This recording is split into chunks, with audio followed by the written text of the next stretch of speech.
L'État français s'est construit sur un amoncellement de corps meurtris. Il a chassé, tué, colonisé, enfermé et soumis en esclavage pour réaliser ses desseins. Une fois son empire colonial démembré, la France a importé sa main-d'œuvre, mais lui a refusé les mêmes droits que les natifs de la métropole. Colonisés de l'extérieur, ils sont devenus colonisés de l'intérieur. On leur a construit foyers et cités dortoirs, bars et tours de béton, qu'aujourd'hui on résidentialise en apposant des murs, des grilles et des codes, pour séparer les corps et mieux les contrôler. Ennemis à l'extérieur, ils sont devenus ennemis de l'intérieur. Le corps étranger suscite peur et fantasme. Il est indésirable, il angoisse le pouvoir. Dominer les corps, c'est dominer les esprits. Quand ils se sentent libres, il faut les ramener à l'ordre. C'est le travail de la police. Premier acte des violences d'État, l'humiliation.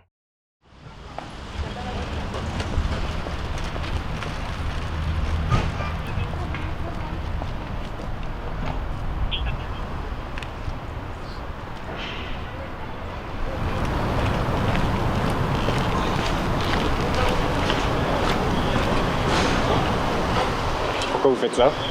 Comme vous, monsieur. Droit à l'image, non? Ouais, on n'a pas tout à fait le même statut, quoi. Ah oui, vous avez lequel? Bah moi j'en ai pas, justement. Bah voilà. Vous êtes en fonction et tout. Ouais, c'est gentil, merci.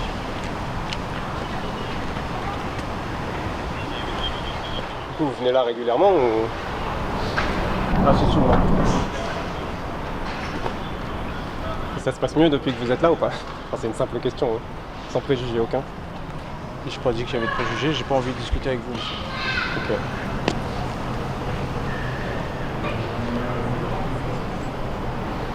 Et vous considérez que c'est une cité à risque ici ou... Donc, il y a vraiment des raisons d'être là tous les jours ou pas?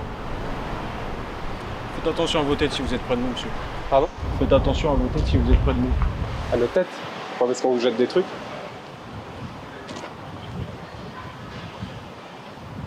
Non mais sincèrement, ça arrive qu'on vous jette des trucs des fenêtres ici?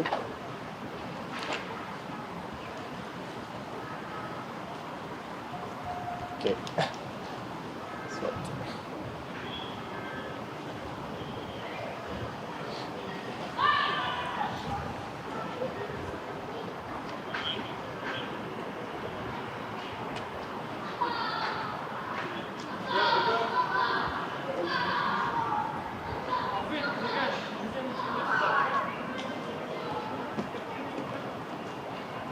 Monsieur, je vais juste demander d'éteindre ma caméra un instant. Je vais vous demander, s'il vous plaît, toutes les identités. Par contre, là, vous ne l'avez pas éteint. Mais il n'y a pas d'obligation. D'accord, mais Aucun problème. on l'a, au moment on l'a fait, sauf que... Voilà, c'est très gentil. Merci. Très bien. Est-ce que vous êtes connu des services de police, s'il vous plaît? C'est possible. Il est juste à côté de moi. C'est possible.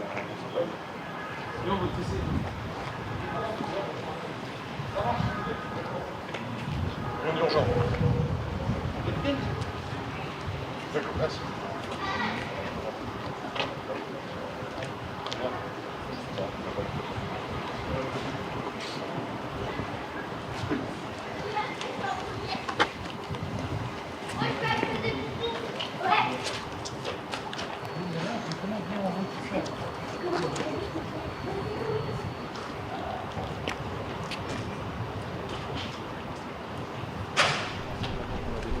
On a une mission urgente. Pardon.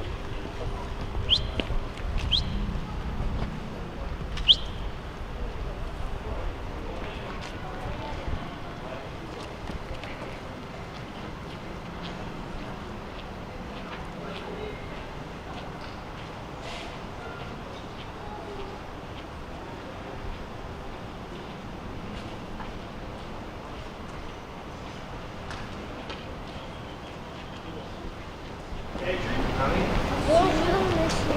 Bonjour. Qu'est-ce qui s'est passé? Là, il s'est rien passé du tout. J'ai juste filmé les policiers. Venu vous voir? Bah, parce qu'ils aimaient pas que je les filme. C'est pour ça? Oui, c'est juste pour ça. Ils ont contrôlé mon identité parce qu'ils voulaient pas que je les filme. Après, ils Pourquoi ont vous dit êtes filmeur? j'ai le droit. Bah oui, je fais des films. Vous avez créé quel film? Non, là, je fais un film sur la police. Oh, vous pouvez faire Attends, vous pouvez faire un Non, film. c'est un film sur les Vous violences pouvez de la faire un police. film. Vous pouvez faire un film. Vous avez qu'à me filmer. Monsieur, vous avez qu'à me filmer. Vous pouvez faire un film. Allô?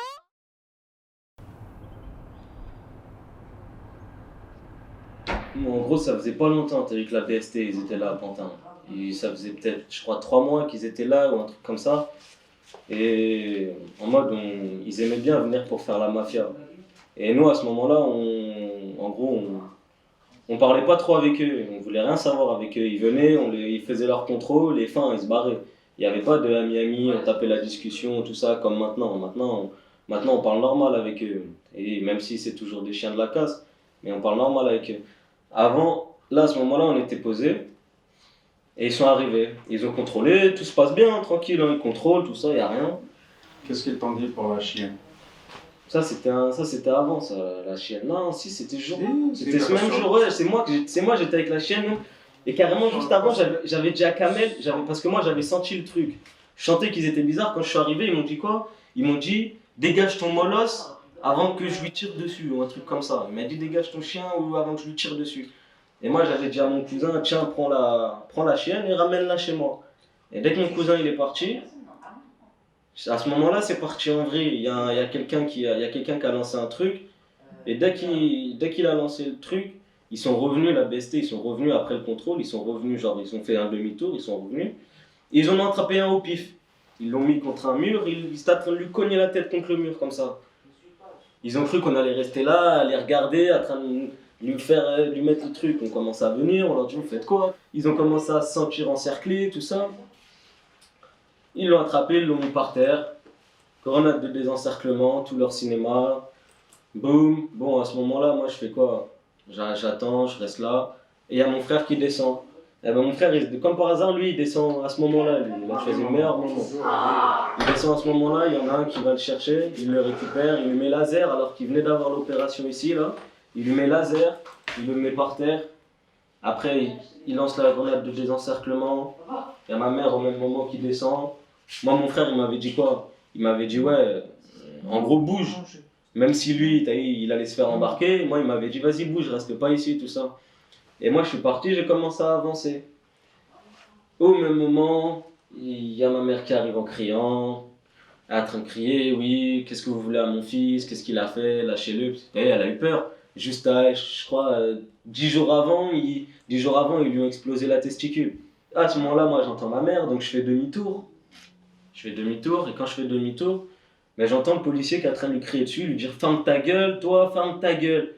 Et il s'avance vers elle comme ça, en mode, genre, comme s'il allait l'attraper, lui faire quelque chose. Je me mets entre les deux. Au moment où je me mets entre les deux, boum, je me mange patate. Il y a son collègue qui arrive, il m'attrape. Patate, il y a de la gazeuse qui part dans tous les sens. Je me retrouve, je sais même pas comment j'ai fait, il y avait une barrière, je me suis retrouvé de l'autre côté de la barrière. Ils m'ont menotté sur le capot de la voiture. Patate. En gros, ils ont fait que me taper, quoi. Ils m'ont tapé. Au bout des 48 heures de garde à vue. Déjà, ils nous font faux espoir et ils nous disent quoi, ouais, c'est bon, vous allez sortir, etc. Moi, je me suis dit quoi? Je me suis dit, ah, c'est bon. Si ça a filmé, s'il y a une vidéo, je vais être innocenté. Puisque dans la vidéo, on voit tout ce qui se passe. Ben non, ils ont quand même réussi à trouver le moyen de nous mettre en examen, nous. Et nous, alors que tu vois clairement dans la vidéo que c'est nous, on se fait taper, que c'est ma mère qui est en train de crier, qu'elle est paniquée, que le keuf il gaze, même ma mère il la gaze, qu'il attrape tout le monde et moi il me voit, je suis en train de me faire tabasser dans tous les coins. Ouais, ils sont sérieux là? Oh putain, ouais, c'est une daronne.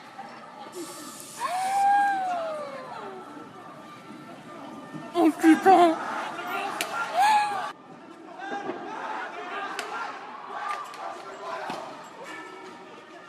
Oh les chiens.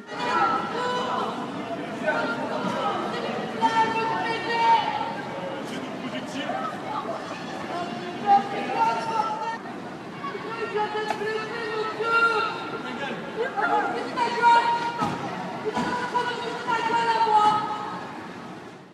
c'est un truc qui arrive tout le temps. Et encore, ça, c'est pas le pire des trucs qu'ils ont fait. Gazer, taper et embarquer pour rien. Ils en ont déjà envoyé des mecs à l'hôpital ici. Ils les ont tabassés, ouvert le crâne, comme s'ils faisaient une descente. Et ça, encore ça, après, c'est rien. Tout ce qui s'est passé après, ça a été pire. Parce qu'après, ils ont pas lâché l'affaire. Hein. On était leurs pires ennemis. Moi et mon frère, leurs pires ennemis. Les amendes. Les amendes, déjà à chaque fois qu'ils nous voyaient, amende sur amende pour n'importe quoi. Et même des fois j'étais en garde à vue, j'étais dans leur cellule et ils trouvaient le moyen de me mettre des amendes et dire oui, on a surpris M. Cracker en train de faire du tapage nocturne dans les bâtiments, etc. Alors que j'étais en garde à vue à ce moment-là.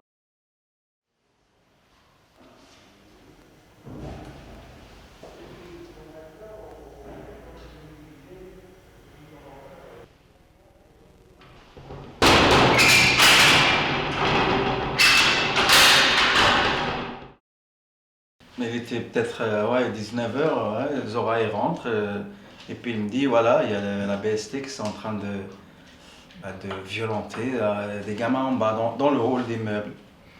Donc moi, qu'est-ce que je fais? Je descends.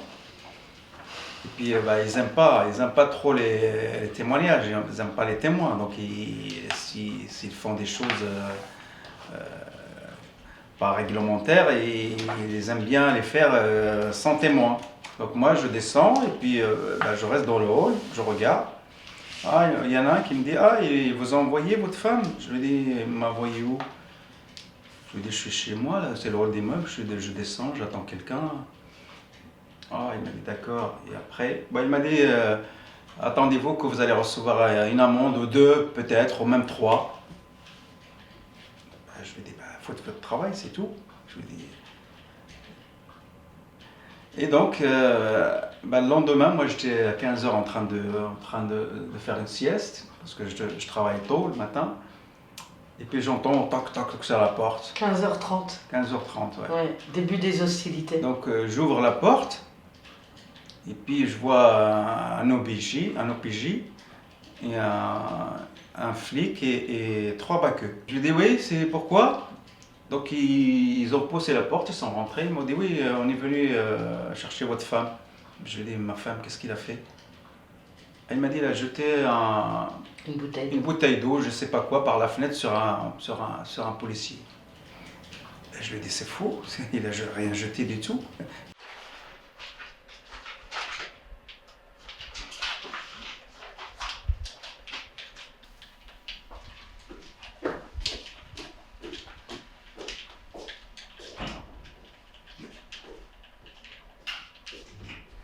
Donc ils rentrent là à 5, il y en a un qui va là, et un autre qui va dans la cuisine, et un autre qui descend en bas. Donc je leur dis, mais qu'est-ce que c'est que ça? C'est une perquisition? C'est quoi? Il m'a dit, non, c'est pas une perquisition, c'est on vient chercher votre femme. Et je lui dis, ma femme, elle n'est pas là. Pourquoi l'autre, il est parti là-bas? Je lui dis, attention, ça c'est ma chambre, vous n'avez rien à faire là-bas, vous cherchez quelque chose? Il me dit, non, je lui dis, alors vous n'allez pas dans ma chambre. Il y en a un qui était en train de fouiller dans mes papiers. Tu vois, il y avait plein de documents, droits de l'homme, violence d'État, violence policière et tout. Je lui ai dit oui, ça c'est des livres qu'on lit, on s'instruit, c'est pas interdit. Il m'a dit non, on ne vient pas pour ça, on n'a rien contre vous monsieur, on n'a rien à vous reprocher, on vient pour votre femme. Je lui ai dit, ma femme elle n'est pas là. Voilà, d'accord. Quand il va venir, je vais vous l'envoyer au commissariat. Donnez-moi une convocation. Il m'a dit non, il n'y a pas besoin de convocation. Et puis voilà, après ils sont partis. Mais c'est hallucinant comment ils étaient en train de fouiller, de vouloir chercher, d'essayer de trouver quelque chose. Je ne sais pas ce qu'ils cherchaient, mais des colosses, hein, tu vois les mecs là, ils arrivent là, avec des baraquets, avec je sais pas, des kalachnikovs, des trucs, on dirait que. Et je me suis écrit, j'ai dit, tiens, c'est Bagdad ou on est où là? Hallucinant. Je suis avec mes collègues, je suis en train de boire un café, je m'apprêtais à prendre mon poste à 16h30, à l'école. Et moi, il m'annonce ça et tout. Sur le coup, je prends ça à la dérision, je dis, c'est une blague. Je dis, mais qu'est-ce que tu me racontes? Il y a des flics qui sont venus au boulot, à l'école, dans une école élémentaire dans laquelle je travaillais. J'appelle tout le monde, je me dis ok, je vais me protéger. J'appelle tout le monde, j'appelle mon frère Mordi. J'appelle ma soeur Nouré et tout, je suis en pleurs. Et quand... ça fait bizarre. Et quand je l'appelle...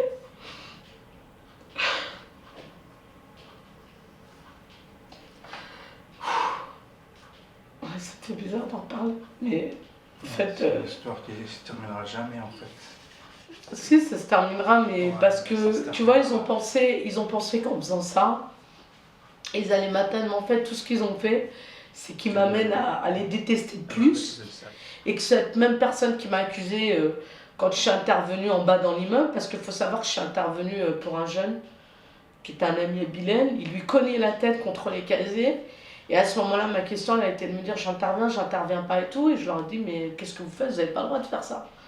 Et quand je vais au commissariat de Pantin, je vais les voir et tout. Et de là, je rentre dans le truc et tout.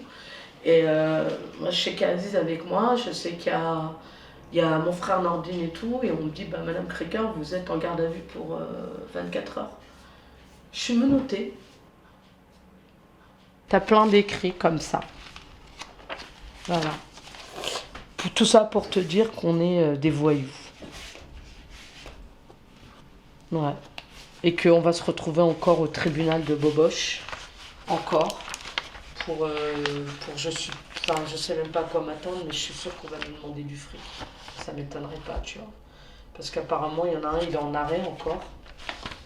Et quand j'allais être vulgaire, j'avais envie de dire, bah, j'aimerais bien qu'il me demande à moi ce qui m'arrive, tu vois. Et voilà, quoi.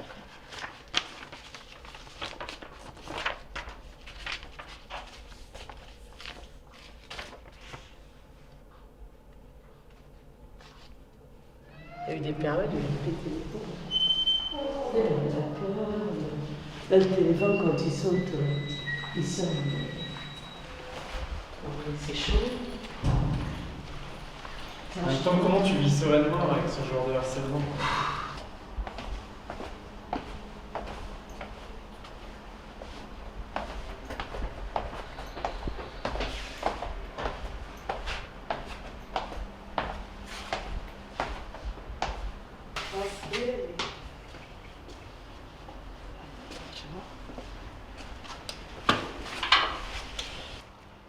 Qu'est-ce que c'est moche?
C'était un dimanche, 31 octobre 2016, donc c'était le jour d'Halloween.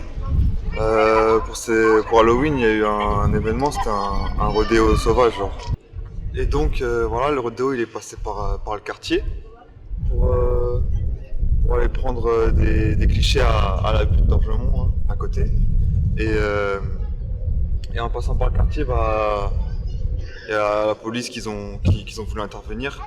Ils ont commencé à essayer de les gazer alors qu'ils étaient dans leur véhicule. Et eux, ils étaient en moto, ils roulaient à côté d'eux, ils ont essayé de les gazer, tout ça. C'était assez dangereux parce qu'il y avait plein de gens. Vu que c'était le 31 octobre, c'était Halloween, ça veut dire il y avait beaucoup de gens dehors, beaucoup d'enfants, beaucoup de mères de famille. Eux, ils gazaient les motards comme ça sur les trottoirs et tout, et ils faisaient attention à rien. Et après, à un moment, ils s'arrêtent sur un père de famille. Il habitait dans ce bâtiment-là, le père de famille, et donc ils sont mis à le contrôler alors qu'il avait rien à voir. Il a 40 ans, il a 4 enfants, et il a vraiment rien à voir avec le rodéo. Et en fait, ils ont commencé à le contrôler par frustration parce que la plupart des motos en fait, toutes les motos du rodéo, ils étaient partis, quoi. Ils étaient partis, même s'ils avaient, normalement, j'ai entendu dire qu'ils avaient ordre de les laisser, parce que c'était plus dangereux de les arrêter que, voilà, pour arrêter tout ça. Ça veut dire qu'ils ont quand même voulu intervenir, ils sont intervenus sur une mauvaise personne, sur un père qui n'avait rien à voir, et ils ont commencé à le malmener, tout ça. Parce qu'il était en scooter. Voilà, parce qu'il était en scooter. Ils étaient frustrés, c'est sûr, c'était de la frustration. Ils l'ont contrôlé, ils l'ont frappé, tout ça. Moi, je suis arrivé avec un ami à moi pour voir la scène. À la base, on n'avait rien à voir. Mon ami, il habite dans le bâtiment là, on allait aller chez lui. On n'avait rien à voir. Dès qu'on arrive sur place, on était encore à 10 mètres du contrôle, on n'avait rien à voir. Mon ami, il se prend un tir de flashball dans la poitrine, directement. On n'a même pas eu le temps de bouger, on était encore à une dizaine de mètres, 15 mètres, 20 mètres, je sais pas. Et vas-y, ils ont ouvert le feu, ils ont tiré à flashball, fumigène, sur tout le monde. Il y avait des mères de famille, il y avait tout le monde. Même dans le petit quartier à côté, là, il y a un petit parc pour enfants, là, juste à gauche. Et là, il y avait des enfants avec leur mère et tout, et ils criaient voilà. Sur la police, arrêtez, ils gazaient et tout, en fait. Et même, il est braqué, il y avait une femme enceinte. Il a braqué normal au flashball, ils étaient à moins de 4 mètres. Alors déjà, il y avait des distances de sécurité et tout, mais c'était vraiment pas loin. Et donc ça faisait beaucoup de bruit, ça criait et tout, les femmes criaient. Et voilà, c'est à ce moment-là que j'ai reçu tir de flashball LBD 40 dans le visage, à la mâchoire. Ça m'a cassé la mâchoire, fracture ouverte, tout ça, 18 points de suture, voilà, je passe tous les détails. Et à ce moment-là, je suis parti me réfugier ici à la boulangerie de C'est-à-dire qu'eux, ils n'ont pas bougé, ils t'ont tiré dans le visage. Non, ils ont pas Ils sont pas venus secourir ou quoi? Non, en fait, à mon avis, ils ont tiré toutes les munitions qu'ils avaient. Et c'est simple, le quartier était rempli de gaz. Et par terre, il y avait rempli de. Même plusieurs jours après, on en de flashball, ouais, c'est simple. Ils ont vidé tout ce que j'avais. Heureusement, il n'y a que moi qui a été touché, on va dire. Grave, il y en a qui ont été tirés dans le dos, enfin touchés dans le dos, poitrine, tout ça, mais le plus grave, c'est moi. Et donc après, j'ai été me réfugier. Ça a appelé les pompiers, le SAMU, tout ça. Parce que je pouvais pas trop bouger, j'étais pas trop apte. Et après, ils ont carrément bloqué les pompiers, tout ça, une demi-heure. Le temps qu'ils arrivent pour me secourir, quoi. Et voilà, après j'ai été transféré à l'hôpital Argenteuil d'abord. Argenteuil, ouais, d'abord Argenteuil. Et ensuite ils ont vu que c'était trop grave, quoi. Et j'ai été transféré où? À Pitié-Salpêtrière à Paris. Ouais. Et voilà. Et ça dit quoi médicalement? C'est quoi les conséquences? Fracture ouverte, 18 points de suture. Ils m'ont mis une broche en métal. Je vais garder à vie et j'ai plus de sensibilité sur une partie de la mâchoire parce que ça a coupé le nerf en même temps, le nerf sensitif, donc voilà. J'ai bu à la paille pendant j'ai mangé à la paille pendant 3 mois. J'ai perdu 15 kilos mais ça va. Puis après ça c'est la partie visible, mais la partie après qu'on voit pas, c'est ils l'ont attendu à la chambre d'hôpital pour déposer plainte contre lui. Enfin, ils ont fait l'art classique. Ils ont fait l'art classique. En fait, ils portent plainte contre lui pour rébellion, comme quoi qu'il a essayé de leur jeter des trucs alors qu'il était totalement passif. Ouais, d'ailleurs, le jugement qui est passé, j'ai été relaxé. Ouais, j'ai été relaxé. Mais avant ça, ils m'avaient envoyé des convocations, genre pour parler de ce jour-là, tout ça. Et dès que je suis arrivé, garde à vue, j'ai fait 2 gardes à vue pour ça alors que j'avais rien demandé. En fait, en gros, ils ont fait leur système pour se couvrir. C'est toujours comme ça, toujours. Pour se couvrir, ils ont porté plainte et tout, et au final, voilà, quoi, ils passent ça pour de la légitime défense. C'est toujours comme ça. Ils ont porté plainte aussi contre la femme qu'ils ont braquée, là, qui était enceinte. La femme enceinte. Parce ils ont porté plainte contre une dizaine de personnes du quartier. Contre toutes les personnes qui ont déposé plainte contre eux. Le père de famille, le premier père de famille là qui s'est fait arrêter, ils ont porté plainte. En fait, ils ont porté plainte contre toutes les personnes qu'ils avaient touchées ou qu'ils avaient. Après c'était tellement énorme le truc que lui il a été relaxé parce qu'il y avait des incohérences totales dans les récits des policiers.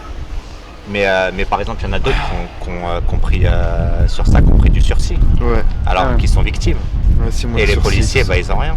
Il y en a même qui doivent verser des indemnités aux policiers. Ouais. Alors qu'en fait ils leur ont tiré dessus, ils les ont blessés et en plus ils gagnent de l'argent. Et tout a été inventé en plus, tous les motifs.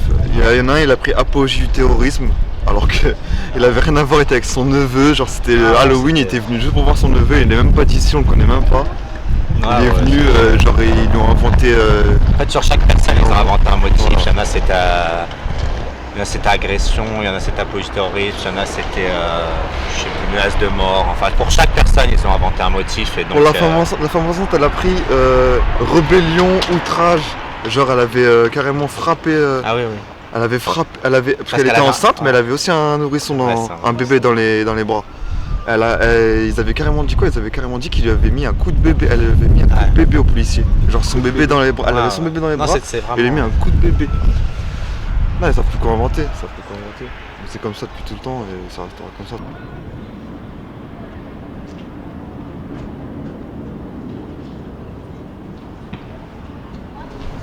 Moi je suis arrivé, il y avait un contrôle de police là, je rentrais des cours du soir.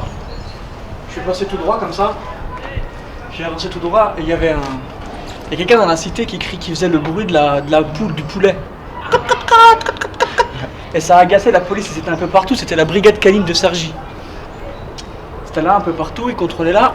Moi je faisais les cours du soir et j'ai avancé, donc en rentrant tranquillement avec un ami, j'ai avancé jusqu'au bout là-bas et il y a une équipe de policiers qui m'a intercepté. À 50 mètres, ils m'ont bien caché sous les arcades là. Tu vois, comme tu peux voir une fois que tu es ici, bien là. Et ben on peut plus te voir, tu vois. Il n'y a plus personne qui peut te voir. Et il faisait nuit, ça veut dire qu'il n'y a personne ici la nuit. Et puis ils ont ramené un chien, il y avait un chien là-bas de la brigade canine. Ils m'ont attrapé là-bas sous les arcades, ils m'ont dit ouais, depuis tout à l'heure on entend un pac sous les arcades, on ne sait pas d'où ça vient, mais maintenant que tu es là, et ben on ne l'entend plus, et donc ils ont supposé que c'était moi. Donc à partir de là, ils m'ont dit qu'ils avaient un chien qui avait envie d'un peu d'action. Ils m'ont tenu 2 policiers par les mains comme ça, là, contre le mur là-bas, et avait un policier, un Africain, il avait le chien comme ça, avec une muselière en ferraille, et il le lâchait comme ça, et bah, il m'éclatait les côtes, si tu vois ce que je veux dire. Il a fait ça 5-6 fois, 7 fois, jusqu'à temps que ça me brise les côtes. Ça m'a brisé les côtes, ça m'a fait un peu peur, ça m'a fait un peu mal, tu vois. Et pour me défaire du chien, je lui ai mis un petit shoot dans la muselière, quoi, tu vois. Enfin, un shoot, quoi, un vrai shoot. Et à partir de là, je me suis mangé une balayette de policiers, je suis tombé au sol et ils m'ont tapé le crâne, etc. Et une fois qu'ils ont vu que je bougeais plus au sol, ils sont partis. Moi je me suis relevé, comme je rentrais des cours, j'étais pressé de rentrer, je voulais pas de problème, je suis rentré chez moi tout de suite. Et 2-3 heures après, j'avais le souffle coupé, j'arrivais plus trop à respirer, donc j'ai appelé mes potes, ils m'ont déposé à l'hôpital. Et là on m'a diagnostiqué des coups de fêlée. Suite à ça, j'ai eu le rapport de médecine, mais je suis parti porter plainte le lendemain au commissariat, sans leur dire que c'était la police qui m'avait agressé. Et quand je suis rentré dans leur bureau, là, une fois qu'ils m'ont commencé à me prendre ma plainte enregistrée, je leur ai dit que c'était la police qui m'avait agressé. Et le monsieur était un peu surpris, etc. Ils ont entendu 10-15 minutes, il est sorti du bureau, 10-15 minutes, c'est après il est revenu, il m'a dit bon c'est bon, je vais prendre ta déposition quand même, etc. Et je suis sorti, à partir de là, j'ai dû aller faire un bilan à la médecine judiciaire. Il m'a diagnostiqué Déjà j'ai eu 4 ou 5 jours d'ITT déjà. Il a vu qu'il y avait des contusions dans la tête, des bleus et des ouvertures, ça c'était les coups de pied dans la tête du policier avec ses chaussures. Et puis les côtes, il a vu que j'avais des douleurs, des hématomes. Et suite à ça, les policiers le lendemain quand ils ont su que j'ai porté plainte, ils sont revenus ici, ils ont demandé au petit jeune il était où en me décrivant, et il était où cette sale balance, etc. Moi je suis resté chez moi, j'ai eu un peu peur pendant 2-3 jours, que ça se calme. Et j'ai écrit une lettre au commissaire aussi, pour expliquer la situation. Et encore après ça, j'ai reçu une lettre classée sans suite. Ils m'ont dit que c'était classé sans suite, malgré que j'ai porté plainte, que j'avais un rapport du médecin judiciaire avec des jours d'ITT. Voilà. Et depuis, purée, voilà. Classé sans suite.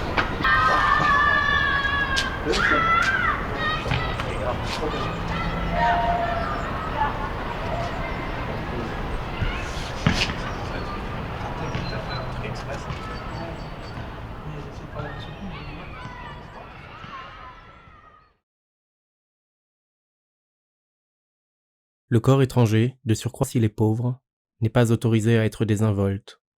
Il doit être docile et s'intégrer dans le corps social de la métropole. L'État ne supporte pas qu'on lui désobéisse. C'est pourquoi il y a 20 ans, il a importé de nouvelles armes. Des armes pour punir les récalcitrants. Autrefois on marquait les corps des esclaves au fer rouge. Aujourd'hui on frappe les corps des immigrés avec des balles de plastique. C'est l'ordre colonial, dont les flashballs et lanceurs de balles sont le prolongement métallique. Deuxième acte des violences d'État, la mutilation. La Croix gère l'une des plus grandes sociétés françaises d'armes et de munitions pour le maintien de l'ordre. Grenades à gaz, grenades de désencerclement, grenades assourdissantes et aveuglantes, grenades offensives, balles de défense. Le 26 octobre 2014 à Toulon, une grenade qui a failli être faite à Toulon-Sud-Est, qui sont explosifs de 21 ans. Demain, vous pouvez pour votre fille, votre frère. Depuis des années, de nombreuses personnes ont été mutilées à vie pour avoir exprimé leur opinion en manifestation, ont eu l'œil arraché, la rétine décollée, les tympans perforés, les muscles incrustés de débris métalliques, entraînant des handicaps ou été victimes de malaises respiratoires et cardiaques. Et la démocratie, selon la Croix, s'exporte à l'étranger. Le fameux savoir-faire français, né au cours de la guerre d'Algérie, est aujourd'hui revendu clé en main au régime totalitaire du monde entier. C'est donc très légitimement que nous sommes venus rendre à la Croix les coups qu'elle ce texte nous a infligés. Pour Rémi Fraisse, pour toutes nos amies blessées, ni oubli, ni pardon.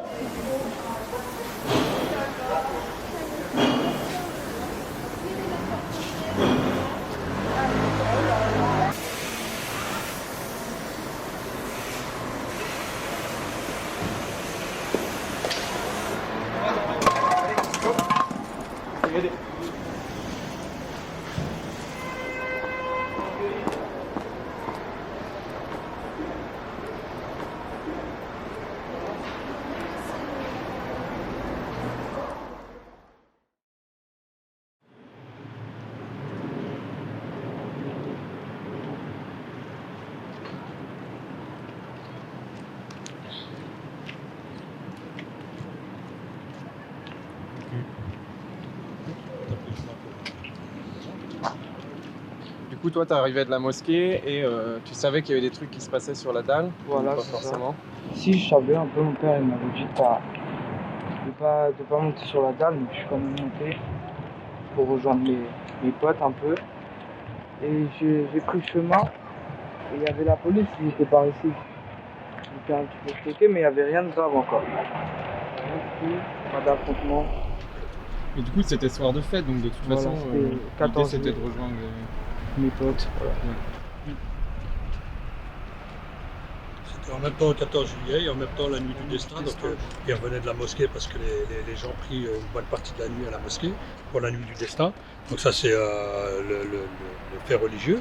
Et ensuite, bon, bah, c'est des gamins de la République, donc ils veulent profiter de toutes les fêtes. Et donc éclater également des pétards avant de rentrer à la maison. Ça me paraît un peu...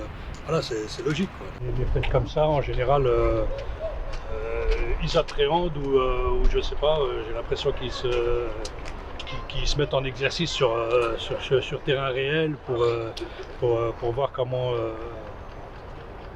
maîtriser, le cas échéant, une guérilla urbaine ou un problème de quartier difficile. Donc voilà.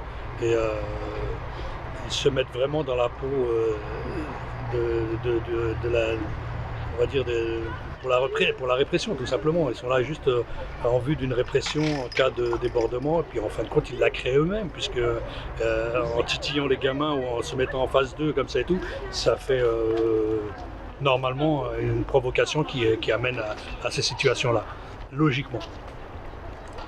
Eux ils étaient sur la ligne, moi j'étais en bas, les grands ils ont commencé à courir. Moi j'ai pas couru, je me suis mis comme ça, je crois que j'allais faire le lien. Quelqu'un qui court pas en les bas, ils vont pas lui tirer dessus. Je me suis mis comme ça, hop, je me suis fait tirer dessus. Et après ils ont commencé à jeter des fumigènes partout, alors qu'il y avait des petits, il y avait des familles et tout ça. J'ai juste senti un choc. Et tu comprends que t'es touché à ce moment-là ou... Je comprends que je suis touché, je vois la balle qui est par terre. Avec l'adrénaline, je marche 2-3 mètres, je tombe par terre, on me relève, on me jette des fumigènes. Du coup, moi je pars avec l'aide des gens qui m'ont levé. Ils me ramènent chez moi et de chez moi, je vais directement à l'hôpital. Moi j'ai eu peur directement, j'ai cherché à savoir si j'étais stérile ou pas. Et le docteur, il m'a rassuré directement, il m'a dit que non, j'étais pas stérile, que j'avais pas à m'inquiéter de ça et tout ça.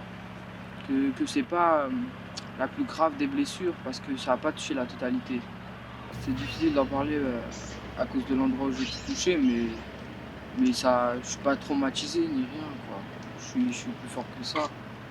Au début, c'était dur psychologiquement, je réalisais pas vraiment ce qui se passait, tout ça. Mais avec le temps, franchement, avec le temps, là, je peux en parler normalement. On a porté plainte, après on est parti à l'IJPN. L'IJPN, j'ai eu des entretiens avec plusieurs, 2 ou 3. J'ai l'impression qu'ils ont cherché directement la petite bête pour savoir en fait, ils ont joué le rôle des policiers alors que c'est la police des polices. Moi, j'ai trouvé que c'était des policiers normaux. Genre, ils n'ont pas cherché à comprendre et tout ça. Directement, ils m'ont posé des questions pour voir si j'étais impliqué ou non, si j'étais une victime ou pas. Voilà. Ça, c'est la balle qui était dans la voiture, Oui. c'est ça? Et donc, elle brisait la vitre. Oui. Avant de blesser la dame à l'oreille. Tout à fait. Non, dans le dos, sur le côté. Sur le côté. Alors, je vous écoute, Ça marche. Merci. De rien.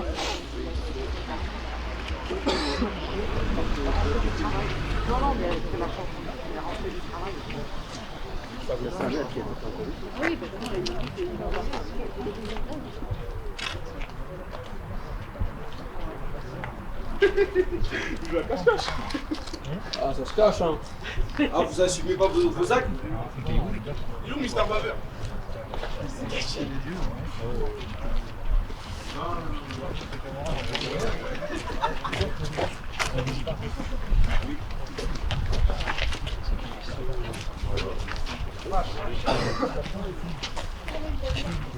La dame.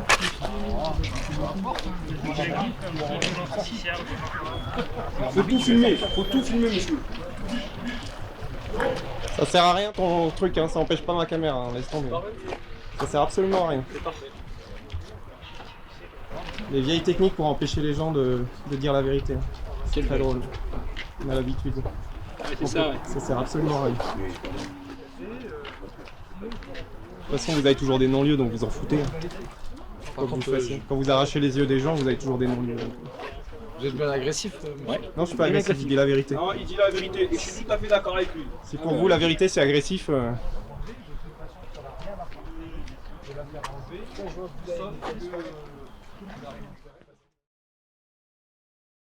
Bonjour, je me présente. Je m'appelle Monsieur Alexis, Ali.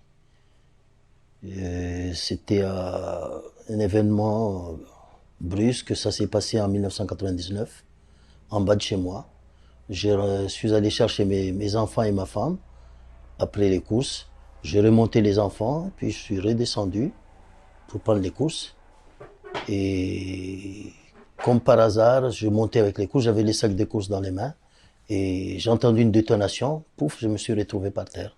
J'étais par terre, accroupi par terre, hein, juste en face du petit magasin. Le magasin, il y était toujours.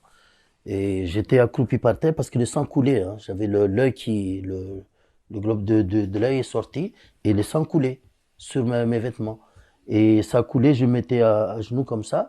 Et là, en ce moment-là, les renforts commencent à venir. Renforts de police. Hein. Ils commencent à venir. Et puis les 3 policiers qui étaient là, qui a commis la bavure, la police, il les a mis au milieu et ils étaient tout autour de 3 policiers. Et quand je suis sorti de l'hôpital, il y avait du sang, hein, là où je suis tombé. Hein. Juste à côté du pilier et tout ça, il y a eu du sang. Et leur voiture, là où il était, la voiture faisait demi-tour à peu près à 20 mètres, 15 mètres, pour repartir dans l'autre sens. Et lui, il faisait la couverture. Et c'est-à-dire que moi, j'étais sur le Porsche, il m'a tiré dessus directement. Hein. Ils m'ont dit que comme quoi ça va être, il va y avoir une autre intervention parce que j'avais la façade ici qui s'est déplacée. Du coup, vous avez eu aussi des fractures des os? Les fractures des os, oui. Fracture des os et le nez aussi, qui était fracturé. Et le lendemain, pendant presque une semaine, hein, c'est-à-dire que quand on parle, j'entends, mais pas tellement avec par rapport au choc. C'est-à-dire que parce que là où il m'a tiré, il fait même pas 10 mètres à 15 mètres, hein, pas plus. Comment ça s'est passé sur le plan juridique? Vous avez eu de l'aide tout de suite? Comment ça s'est passé? Vous avez porté plainte? J'ai porté plainte, mais c'est-à-dire que j'ai porté plainte un mois et demi après. Je reçois une lettre chez moi du magistrat comme quoi l'affaire était classée sans suite. J'ai jamais été convoqué, jamais. Ni au commissariat, ni au tribunal, jamais. J'ai jamais vu un magistrat concernant cette affaire. Et on n'a eu aucun soutien, que ça soit psychologiquement ou rien. Et on s'est retrouvés seuls. Et les enfants, ils pouvaient même, quand leur père est sorti de l'hôpital, ils ne pouvaient même pas supporter à le voir avec le passement et tout ça. Ils pleuraient et tout ça. Leur première année maternelle, chaque fois, on nous convoquait parce que les maîtresses... Ils faisaient des dessins. Chaque fois qu'on leur proposait de faire des dessins, ils faisaient des dessins de quelqu'un qui est blessé et la police avec un pistolet. Et on se retrouvait comme ça, sans ressources, sans aide psychologique. J'étais enceinte de 5 mois. On nous a abandonnés carrément. Mon mari, il est pas style à montrer vraiment ses sentiments. S'exprimer, c'est difficile, surtout ce qui s'est passé. C'est difficile, mais on a beaucoup souffert sur ça. On aurait dû au moins voir, même si le monsieur le maire, le représentant de la commune, que la police ne peut pas rentrer ici sans leur autorisation. Le représentant de la commune, au moins faire un geste, venir voir la citoyenne qui est blessée, présenter des excuses qu'il y a eu une erreur. Le geste humain, que ça se passe tout le temps, mais rien. Il ne peut pas dire qu'il a vu M. Alexis, que ce soit à l'hôpital, que ce soit là, à la maison, quand il était à la convalescence. Jamais, il ne pourra pas dire ça. On s'est débrouillé toute seule. Quand je suis sorti de l'hôpital, j'ai entendu du bruit, soi-disant, la police a fait une déclaration comme quoi ils ont trouvé des cailloux dans le coffre de ma voiture. C'est-à-dire qu'il a plein de cailloux. Et à cette époque-là, j'ai mes enfants qui m'ont mis au courant, soi-disant, ils sont venus là ramasser les cailloux parce que, soi-disant, ils se défendaient parce qu'ils recevaient ils étaient caillassés par les jeunes d'ici. Or qu'il n'y avait pas de caillassage à cette époque-là. C'est pas vrai.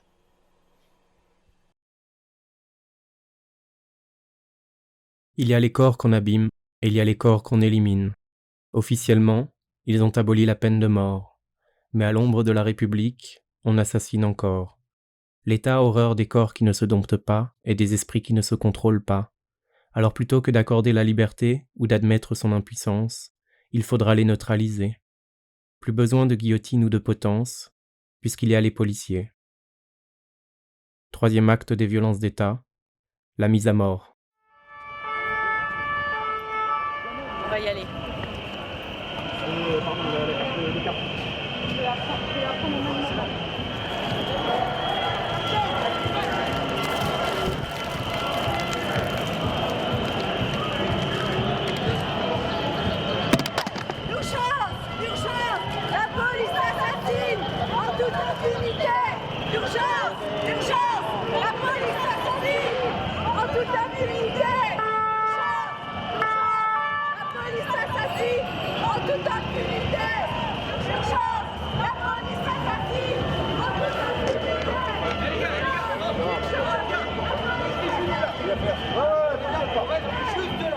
Donc il y en a marre de cette impunité dans toutes les affaires.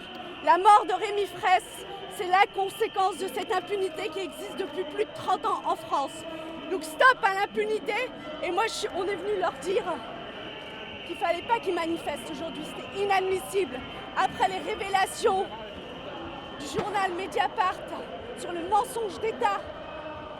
L'État, c'est pas la première fois qu'il ment dans toutes ces affaires. Dans toutes ces affaires où des gens ont été tués par la police. On les couvre. Et ça, c'est anormal. Il faut que les gens sortent dans la rue. Les politiciens.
est toujours aussi difficile pour moi d'évoquer, même 3 ans après, la mort de mon frère, la mort d'Amadou Koumé et la mort d'Abdourahmane Abdoulaye Camara. Donc aujourd'hui, on s'est constitué en collectif et pour nous, il nous semblait important de venir et de soutenir la famille puisque ces violences continuent. Aujourd'hui, c'est Amine. Demain, ça peut être quelqu'un d'autre, l'un de vos enfants. Et si on ne se mobilise pas, si on continue à se laisser faire, parce que ça fait des années qu'ils nous méprisent, ça fait des années qu'ils nous mutilent, ça fait des années qu'ils nous tuent, ça fait des années qu'ils nous insultent. Donc aujourd'hui, le message, très clairement, de la part de la justice, ce qu'elle nous renvoie, c'est quoi? Aujourd'hui, c'est vous voulez commettre des crimes en toute impunité. Vous êtes violents, arrogants, méprisants, islamophobes, racistes. Aujourd'hui, le message qu'elle envoie à la justice, c'est exactement ça. Engagez-vous dans la police française. Si vous avez toutes ces qualités, engagez-vous dans la police française. Famille victime de crimes policiers. Nous, famille des victimes, tuées, violées, mutilées, blessées, humiliées au quotidien et torturées, avons appelé à cette marche aujourd'hui pour dénoncer l'impunité accordée aux violences policières, aux crimes d'État, aux violences d'État. Nous sommes là pour dénoncer, mais aussi pour nous organiser ensemble. Je vais vous dresser la liste des victimes tuées en 2017. Le 6 janvier 2017, Fossadier Cyril, 37 ans, à Auxerre, a été tué par flashball. Le 26 mars 2017, Monsieur Liu Xiaoyo, 56 ans, a été tué par balle à Paris. Le 30 mars 2017, Angelo Garant, 37 ans, a été tué par balle à Sœur. Le 27 avril 2017, Ripea Videari, 37 ans, a été tué par balle. Le 5 mars 2017, Curtis, 17 ans, a été tué dans un accident routier après une course-poursuite à Antony. Le 20 mai 2017, Jérôme Laronde, 36 ans, a été tué par balle à Sailly. Le 30 mai 2017, Simon Michael, 27 ans, a été tué à Toulouse par balle. Le 21 novembre 2017, Manikakis Nicolas, 20 ans, a été tué par balle à Thonon-les-Bains. Le 25 novembre 2017, un jeune homme de 31 ans à Nantes a eu un malaise suite à son interpellation. Le 15 décembre 2017, Célum, 15 ans, a été percuté par un TER après avoir été poursuivi par les policiers. Le même jour, en même temps, c'était Makis, 16 ans, toujours à Fir, percuté par un TER. 2017, ça a été l'hécatombe. 2018, on commence par 3 personnes déjà tuées. Ça ne cesse pas. Et l'État accorde systématiquement l'impunité aux meurtriers parce qu'ils portent l'uniforme de la police. Sadvar, un matin, on va essayer de revenir sur les faits. C'est 17 juin 2007. C'est ça. Et donc, on est au milieu de la nuit, vers 4h du matin. C'est ça. Il est 3h56 du matin, pour être précise. C'est ça. Et ton frère, et du coup, se trouve dans cet hôtel? Dans cet hôtel, au premier étage. Est-ce que tu te sens de nous raconter un petit peu comment ça s'est passé? Qu'est-ce qui s'est passé vraiment cette nuit-là? Nous expliquer un petit peu, remettre en situation ce qui s'est passé? Absolument. Ce que je peux raconter, c'est ce qui est écrit dans le dossier. Donc, je sais que le fourgon de police, le premier véhicule, donc le fourgon de police, il arrive dans cette rue. Il descend ici, donc la rue Orfila. Il descend par ici parce que le commissariat se trouve juste derrière, au niveau de la mairie, sur la place Gambetta.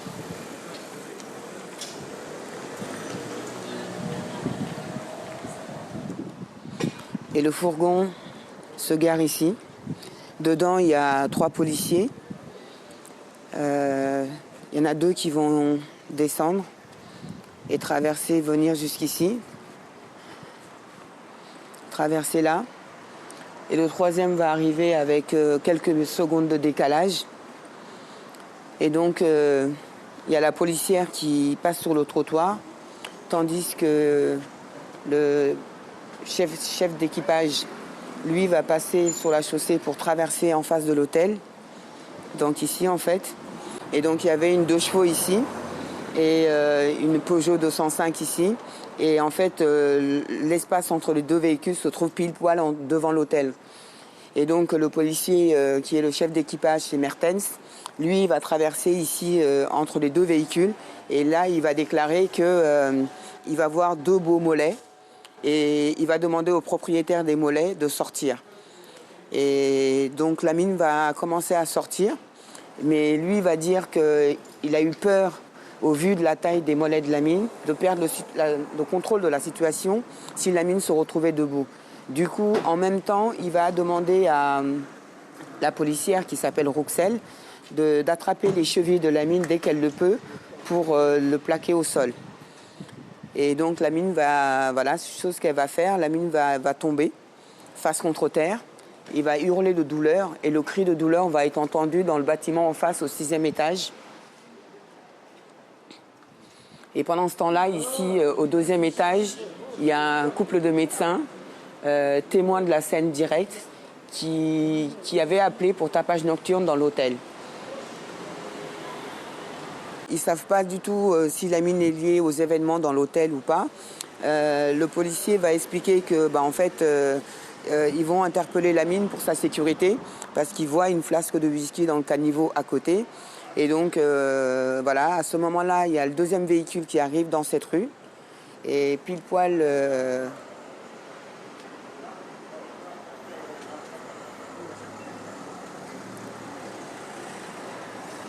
Et donc, il va se garer là. Il y a 3 policiers qui vont sortir de ce véhicule-là et qui vont venir donner un coup de main à leurs collègues sur Lamine qui est déjà plaqué au sol face contre terre. Les 3 policiers vont sortir. Il y en a un qui va aider à tirer le bras gauche, l'autre qui va aider à tirer le bras droit. Et le 3e qui est une femme,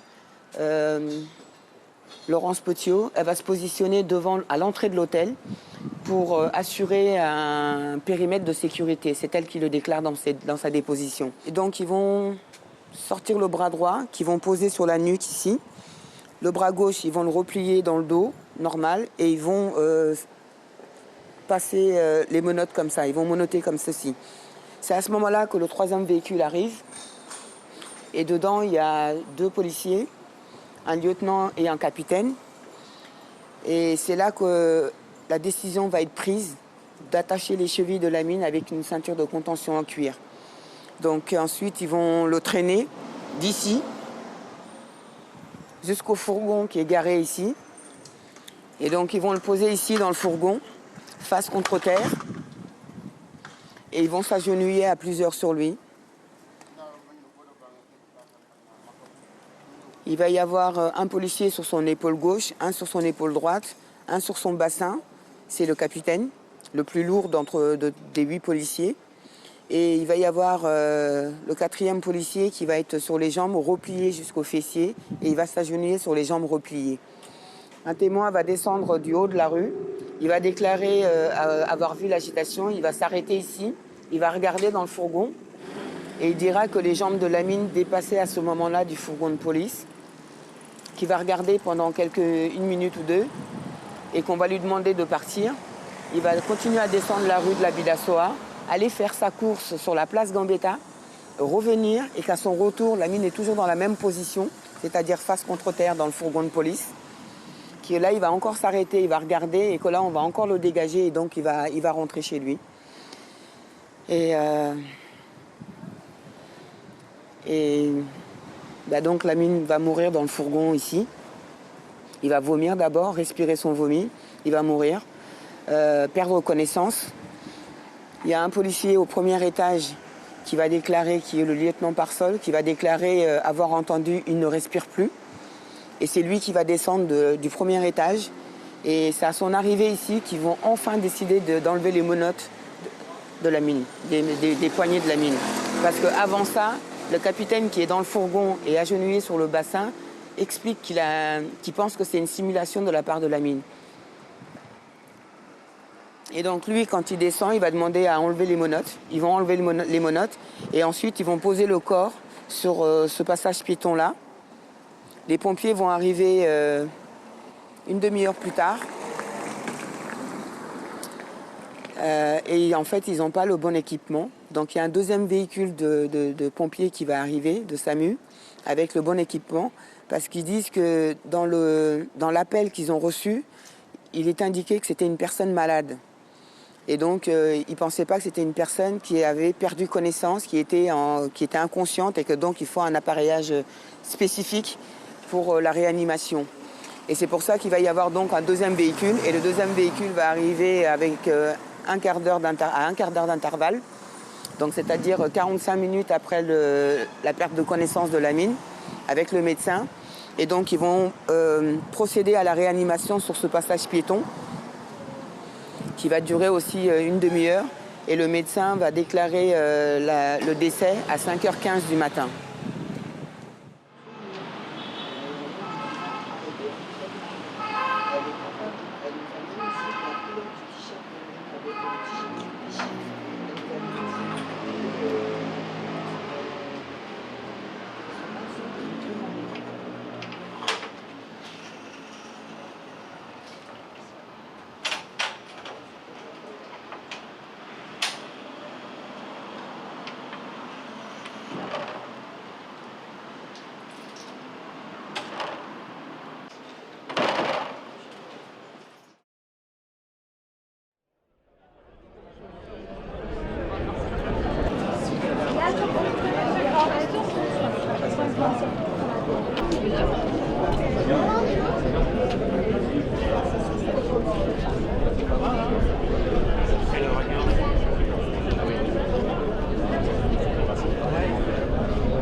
La version officielle de la police est que la mine serait morte en overdose d'alcool, de cannabis et de cocaïne. Nous avons porté plainte 5 jours après la mort de la mine, c'est-à-dire le 28 juin 2007. Un juge a été nommé. Il a ordonné une contre-expertise médico-légale.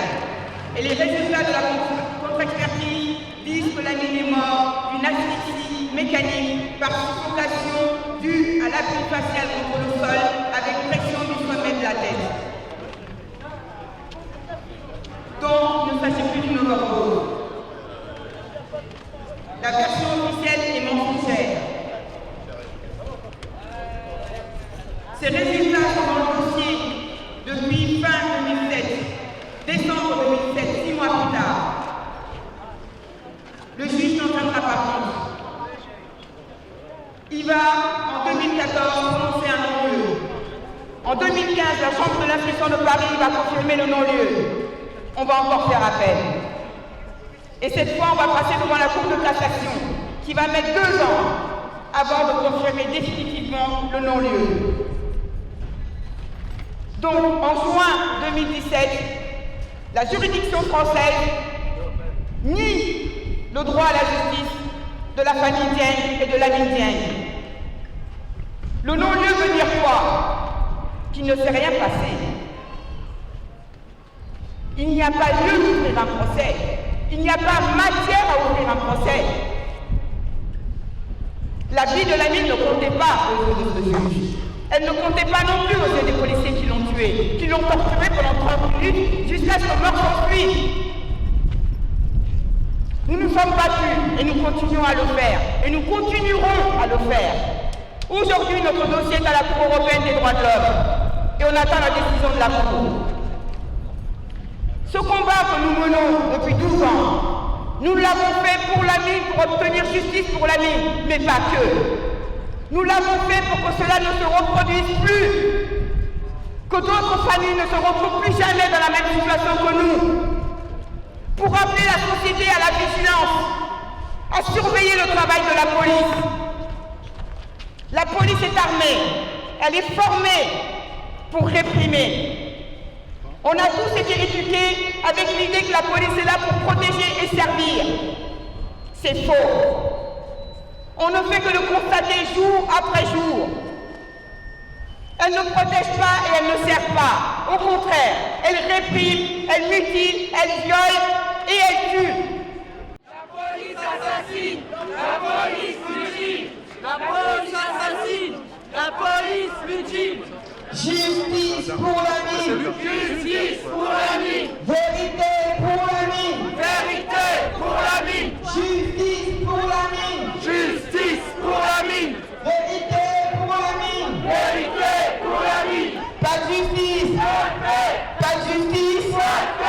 Pas de justice.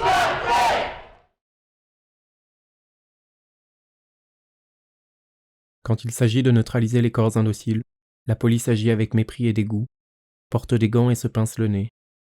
Le raciste veut nettoyer le corps social de ce qu'il juge impur. Alors quand s'engage un corps à corps, le policier perd toute raison. L'empathie cède le pas à la folie, virile et castratrice, et le policier n'hésite plus à tordre le corps étranger, jusqu'à ce que dans un dernier soupir, suppliant de le laisser vivre, celui-ci finisse par se rompre. C'est ce qu'on appelle la torture. L'asphyxie est arrivée, alors je vais essayer d'expliquer ça de manière à ce que ça soit compréhensible. C'est-à-dire que le cerveau, sous la pression du fonctionnaire de police qui était agenouillé dessus, le cerveau manque d'oxygène. Le manque d'oxygène le faut gonfler. Il va gonfler à tel point qu'il ne va plus pouvoir tenir dans la boîte crânienne en fait, et du coup il va commencer à s'écouler par la seule issue possible, qui est une zone qui se trouve au niveau de la nuque, que l'on appelle le trou occipital. Il va y avoir un œdème cérébral également, une morsure de la langue très profonde, et déjà rien que le monotage en tant que tel et la position de la mine face contre terre sur le ventre, enfin, avec pour seul appui les abdominaux et des policiers sur le dos, enfin, par définition, tout ce qui est vivant a besoin de respirer. Donc comment peuvent-ils ignorer que la mine, une demi-heure, il n'a pas besoin de respirer pendant une demi-heure? Comment peuvent-ils dire qu'ils n'ont pas vu le vomi de la mine? Ça aussi, c'était une alerte. Ils ont choisi d'ignorer tout ça. Les fonctionnaires de police, quand ils font appel à telle ou telle technique, c'est en connaissance de cause.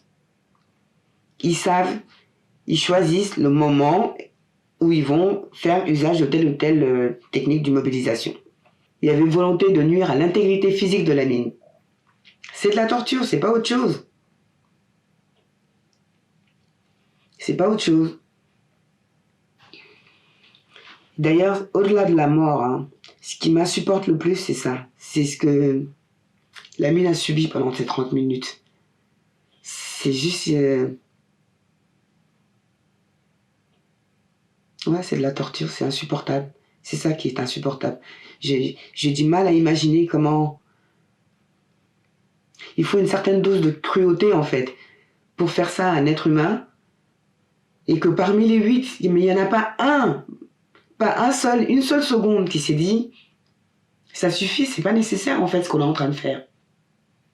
C'est pas du tout nécessaire. » La mine ne menaçait la vie de personne, il n'était pas armé. Il était tout seul.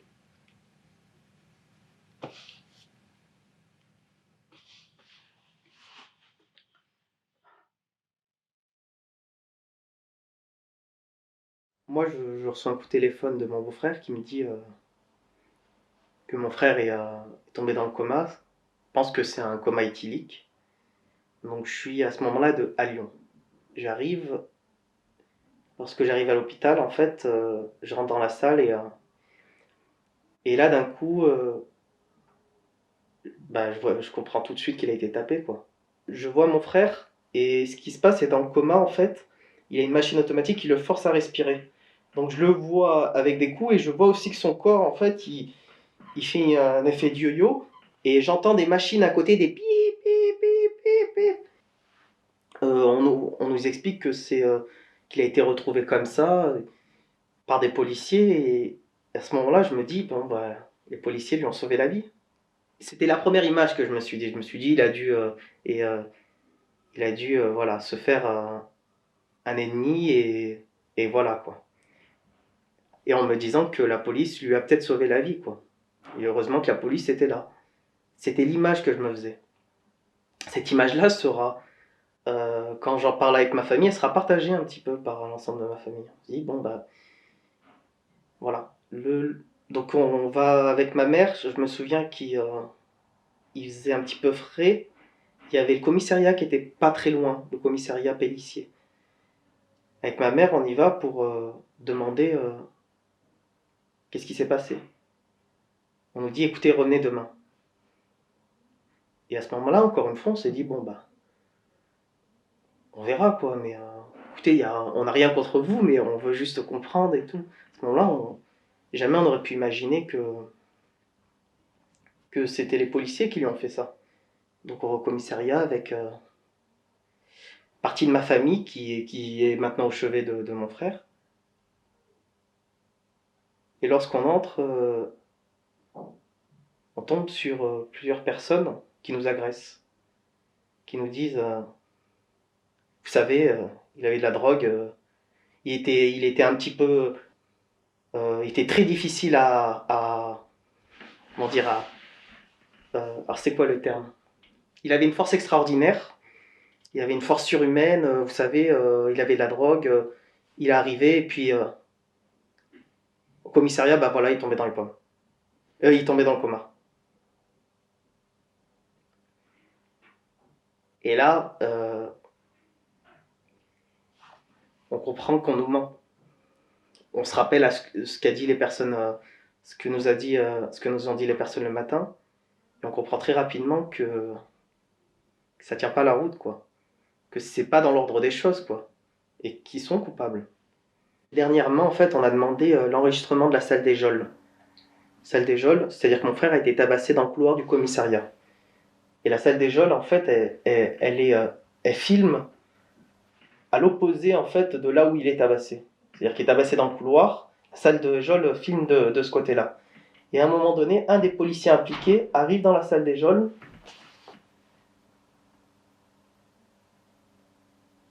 Et encore une fois, c'est son visage. Il arrive avec un état jouissif. Il arrive en étant comme ça, dans la caméra. Mon frère était en train d'être torturé à mort. Et il est comme ça dans la caméra. Et au résultat de la contre-autopsie, donc c'est en avril 2013, déjà on ne nous communique pas le rapport. Puis on nous dit que les marques qu'il a au cou sont des frottements de vêtements. Puis au même moment, le plus haut gradé impliqué dans la mort de mon frère reçoit une médaille d'honneur du préfet. Et en fait, on est dans un truc où les gens, en fait, chacun cherche à satisfaire l'autre. Et nous, à côté, on est les dindons de la farce. On s'amuse avec nos corps, on s'amuse avec notre honneur. On est des choses, on est chosifiés. Et avec nous, on fait ce qu'on veut. Et on est complètement dépossédés de notre histoire, quoi. Le corps de mon frère, en fait, il appartient pas à notre famille. Ils font ce qu'ils veulent. Ils peuvent le découper, ils peuvent dire ce qu'ils veulent, de son vivant ou de sa mort, ils peuvent faire ce qu'ils veulent. Ce qu'ils veulent. Il ne nous appartient pas. Même la vérité sur son corps ne nous appartient pas. C'est un viol collectif qu'ils nous ont fait. Et c'est aussi quelque chose, c'est-à-dire dans un viol où quand on vous coupe un bras, bah, vous pouvez quand même revivre. Là, la personne qu'ils ont détruit, et l'honneur de la famille qu'ils ont détruit, on ne peut pas revenir là-dessus. On ne peut pas revenir là-dessus. La seule manière de revenir là-dessus aurait été de faire la vérité. Et ils attaquent ce sur quoi en fait qu'on tient le plus, comme je dis souvent, l'honneur et la dignité, c'est la seule chose qui nous fait vivre, qui nous fait nous lever le matin, qui nous fait supporter les turpitudes de la vie, quoi. C'est la seule chose qui reste lorsqu'on a tout perdu.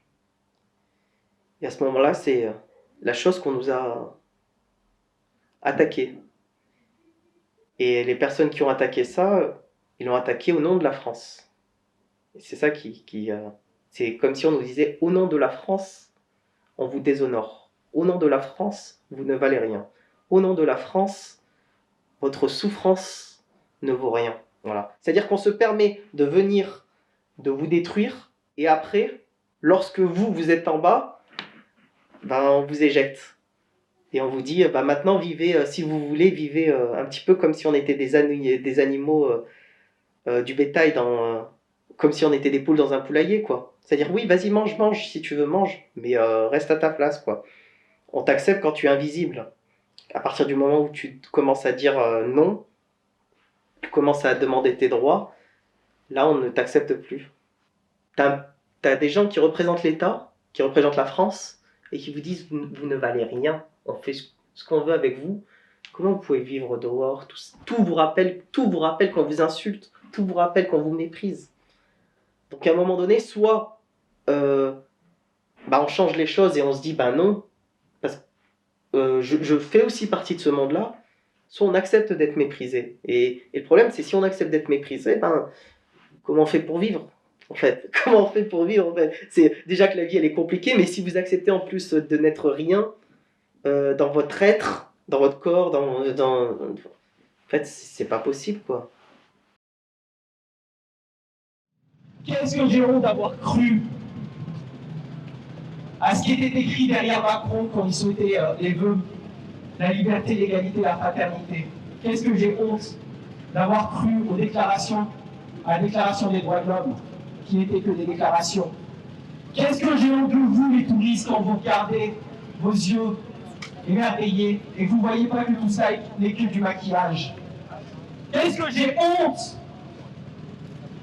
quand on nous demande de faire des efforts et des efforts.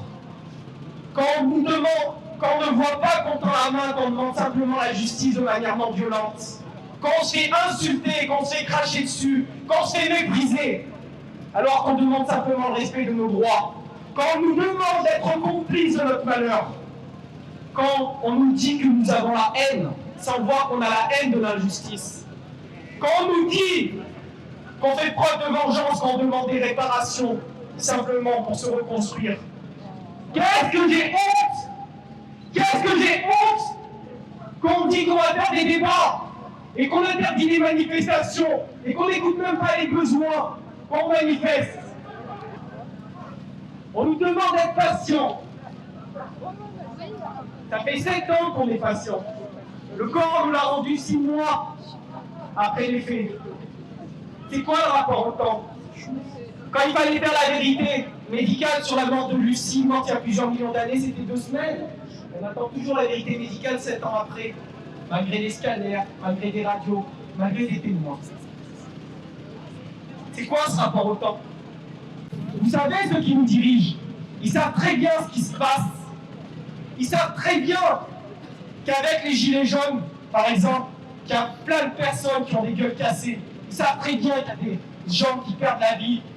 Ils savent très bien qu'il y a des gens qui sont maltraités. Ils savent très bien qu'il y a des injustices à tout niveau. Ils le savent tout ça. Et qu'est-ce qu'ils font? Ils font des commandes de mitraillettes de LBD. Ils font passer des lois qui permettent de mentir sous procès-verbaux. Ils font passer des lois qui permettent de tirer d'une balle dans le dos. Ils ne se rendent pas compte que loin de nous faire peur, loin de nous distiller dans nos veines la soumission, avec leur mépris, bien au contraire, on montrera, on sera endurant, et face à leur fourberie, face à tout ce qui trafique, face à tous leurs mensonges, on sera droit. Face au temple de l'orgueil, qui est les commissariats, face au temple de la lâcheté, qui est l'institution judiciaire, on fera peur de courage, d'honneur et de vérité. On leur fera comprendre qu'on ne se laissera pas faire et qu'on se battra jusqu'à la dernière seconde de notre vie pour le respect de nos droits et de notre dignité.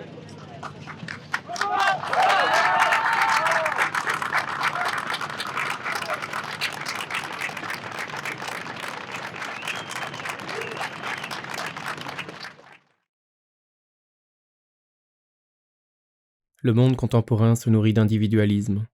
Si la concurrence est devenue un principe moral, la peur de l'autre est pour sa part un vieux réflexe, car la xénophobie est une pathologie ancienne. On craint ce qu'on ne connaît pas, on fuit ce qu'on ne comprend pas. Le corps étranger fait peur car il est différent.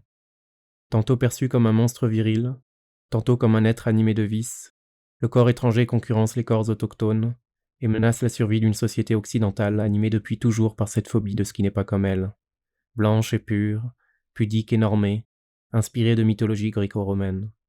Et le corps policier ne fait que porter en lui les métastases de cette vieille maladie. Le racisme en France est structurel, systémique, inébranlable.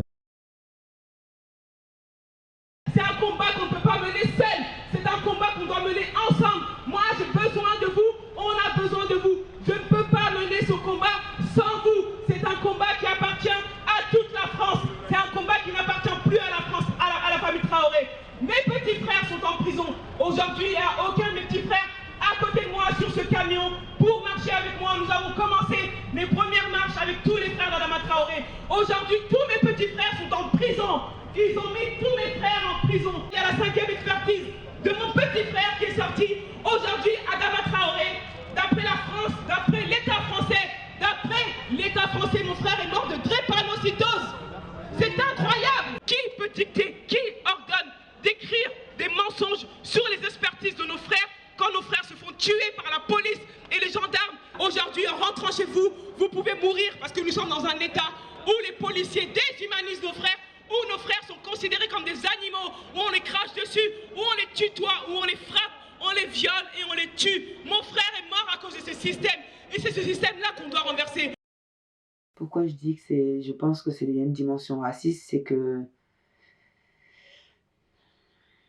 c'est encore l'image de l'homme noir, l'afrophobie, la phobie du noir, la peur du noir, la haine du noir. Pour eux, l'homme noir représente une certaine virilité et que donc il faut casser en fait, il faut castrer quoi. Et donc Lamine n'est pas le seul à avoir subi ce traitement. Et quand je regarde le profil de toutes les personnes qui ont été tuées avec ces techniques et de cette manière aussi violente, c'est quasiment la même chose. Et le descriptif que les meurtriers font à chaque fois, les meurtriers assermentés en uniforme de police, font à chaque fois de leurs victimes, ils les déshumanisent et ils en font des espèces de King Kong, comme je le disais tout à l'heure, quoi. Un dément avec une force surhumaine. Le seul crime de ces hommes, en fait, c'est d'avoir une corpulence athlétique et imposante.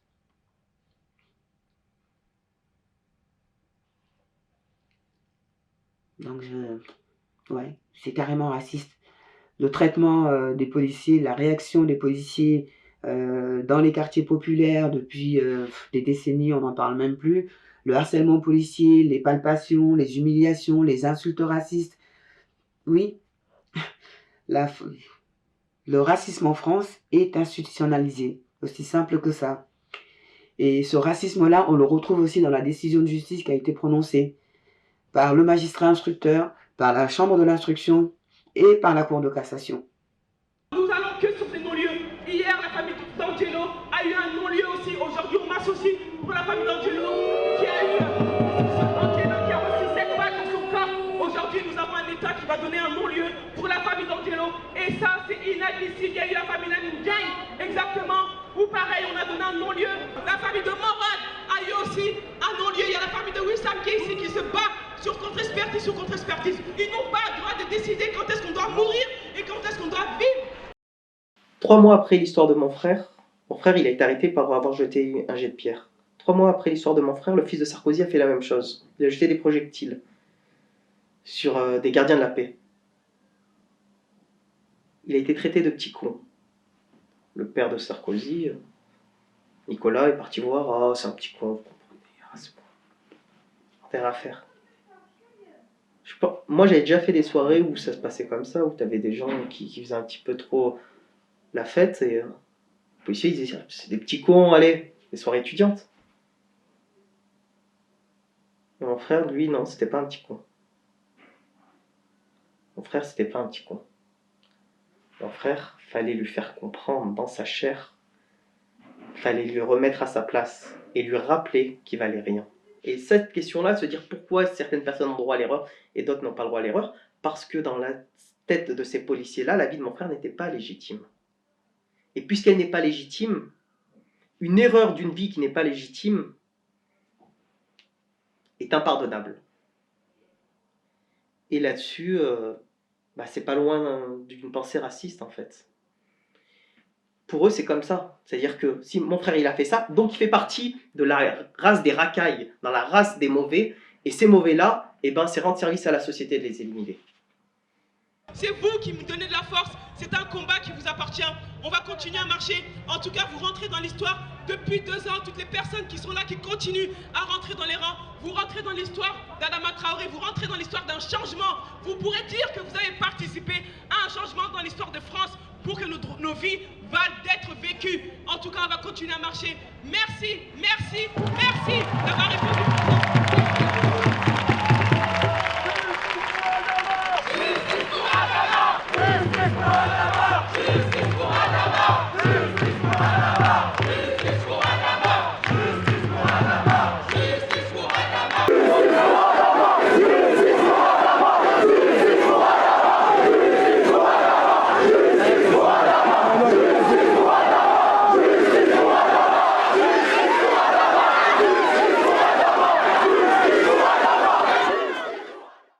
C'est comme si il s'était dit on va leur mettre la totale, de toute façon le corps a été enterré et on va les écraser. Ils vont pas s'en remettre. Et depuis un certain temps, c'est comme ça qu'ils se disent. Ils disent eux, on va les écraser. De la même manière qu'ils arrêtent une personne. Ah bon, tu fais le malin, tu verras si tu feras le malin avec les menottes. Et là, les menottes qu'ils nous mettent, c'est la justice. On va les écraser. On va les détruire, ils pourront pas se relever. Sauf qu'il y a une chose qu'ils n'ont pas compris, c'est que ils nous ont pas tués. Tant qu'on sera vivant, en fait, on se relèvera. On se relèvera. Et ils nous ont mis, d'une certaine manière, dos au mur. Vous voyez, quand on est dos au mur, la seule possibilité qu'on a, c'est d'avancer devant. Là, ils nous ont mis dos au mur avec tous leurs mensonges. Et donc, la seule possibilité qu'on avait, c'est ce qu'on dit, hein, les plus grands stratèges le disent, il ne faut jamais attaquer une personne qui est dos au mur. Parce qu'en fait, elle va se battre avec son énergie du désespoir. Quitte à mourir sur le champ de bataille, on se battra. Parce que c'est trop. Le combat juridique, non, en fait, il n'y a pas de combat juridique. Aujourd'hui, le combat, enfin depuis un moment d'ailleurs, hein, depuis quelques années, j'ai compris que le combat n'est pas... une fois qu'on a obtenu la vérité, c'est tout ce qu'on peut obtenir en fait en France, en tout cas. On ne peut pas obtenir autre chose, on ne peut pas obtenir réparation du crime, on ne peut pas, ne serait-ce que espérer l'ouverture d'un procès équitable, en fait, tout simplement. Ça, c'est la base. Il n'y a même pas ça. Donc, non, le combat judiciaire, c'est juste pour laisser une trace, en fait, une trace écrite. Et puis aussi, il faut pas renoncer, en fait, quoi. Il faut se battre. Il faut faire tout ce qu'il y a à faire, tout ce qui doit être fait, il faut le faire.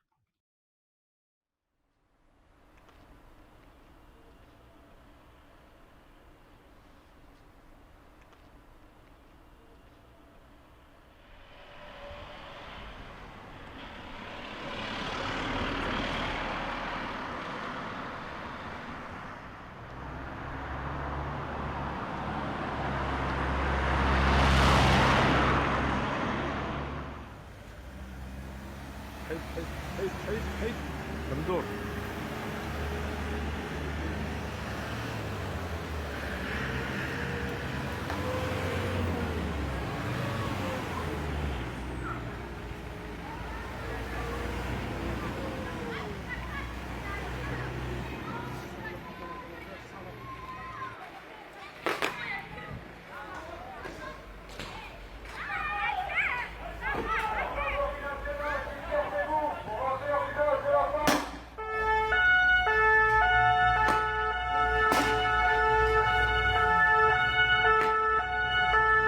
Dégage!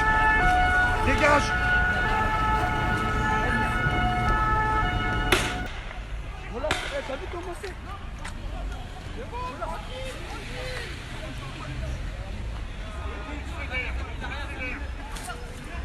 Vas-y, remballe, c'est bon, y'a plus personne. C'est bon, y'a plus personne, on va aller. Incroyable.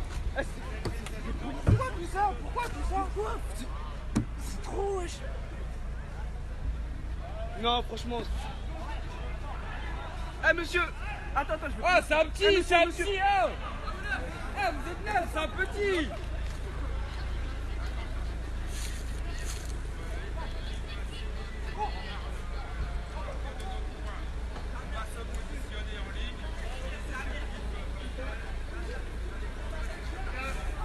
Ah monsieur, c'est des petits, Je l'ai pas frappé.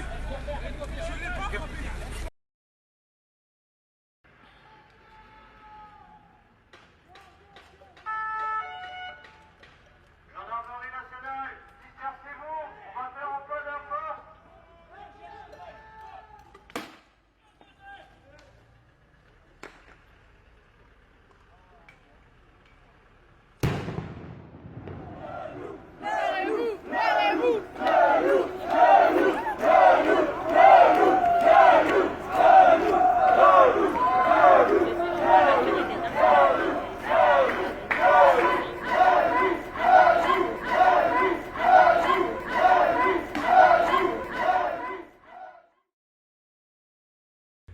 Et comme pour infliger un coup fatal aux proches de victimes, les policiers bénéficient dans l'immense majorité de non-lieux, ou s'en sortent avec des peines ridicules, assorties du sursis. L'impunité garantie à la police par le pouvoir et ses tribunaux fait perdurer le système d'injustice qui maintient le peuple dans la soumission. Les pauvres doivent se tenir sages, quand la sagesse voudrait qu'on s'insurge et qu'on se tienne debout pour conserver notre dignité. Alors quand l'injustice nous paraît trop insupportable, il n'est plus question de subir, il faut entrer en résistance, à nos corps défendants. La ville est enflammée, que toute la France vienne les condés. En vrai, les têtes sont brûlées, sur BFM on n'entend pas les jeunes des quartiers. Feu aux antennes télévisées, vous racontez que de la merde. Abou Bakar s'est fait tuer par un tir à balles réelles. J'ai la haine, mais pas autant que sa famille. Je suis VG, mais je veux voir les poulets rôtir. Niquer leur face de Robocop, les démembrer brutalement sans vergogne. Ah ouais, on tire sur les gens comme ça. Le préfet ment sur la version des faits. Urgemment, faut que se bouge l'État. Usage d'armes n'est pas usage de jouets. Brûler des caisses, c'est pas anodin. Vous croyez vraiment que tout va bien? Le keuf a menti, je l'ai appris ce matin. Dans nos marches ça résonne, ACAP, dans nos têtes ça résonne, ACAP, dans nos cœurs ça résonne, ACAP, dans nos vies y'a trop de travail. Zied, Bouna, Rémi, Adama, Fik, relaxé, rageant, brasier, pas de justice, pas de paix, trop de misère, peu de baisse, Zadis, Zonar, jeunes de test, tous unis pour foutre la merde, dans leurs armées pleines de hyènes, marque la mort soit d'un thème. Je veux pas faire de piste sur le dos de la haine, mais je pourrais écrire des kilomètres de lignes droites sur le fruit de ma peine, tellement les dirigeants brisent nos rêves, Pape tout Renoir, eux même combat, privilégié par ma couleur de peau, je dis toujours pas ce que disent les journaux lucides à fond sur ce qui se passe autour de moi. Racisme ordinaire ou racisme d'état, se mettre à la place c'est pas prendre la place. Laisser les opprimés parler de leur histoire, c'est comme ça que devrait penser la masse. Dans nos marches ça résonne, ACAP, dans nos têtes ça résonne, ACAP, dans nos cœurs ça résonne, ACAP, dans nos vies y'a trop de ravages.